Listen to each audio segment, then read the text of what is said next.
మోక్షపురాలు 7లో 6 ఉత్తర భారతదేశంలో ఉంటే ఒక్క కాంచీపురమే దక్షిణ భారతదేశంలో ఉంది.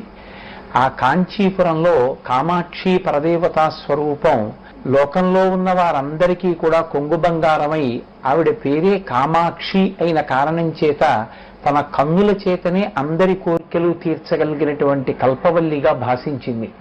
ఆ తల్లి గురించి చెప్తూ సచామర రమావాణి సవ్యదక్షిణ సేవిత, ఎడంచేతి వైపు లక్ష్మీదేవి ఉండి వింజామర వేస్తే కుడి చేతి వైపు సరస్వతీదేవి ఉండి వింజామర వేస్తుంది. కామాక్షి పరదేవతా స్వరూపం యొక్క పాదముల దగ్గర తల వంచి నమస్కరించినటువంటి వారికి సరస్వతీ కటాక్షమో లక్ష్మీ కటాక్షమో ఏదో ఒకటి సంభవమై ఆ అమ్మ యొక్క అనురాగపు దృక్కుల చేత వారు కోరినటువంటి కోర్కెలు తీరుతాయి.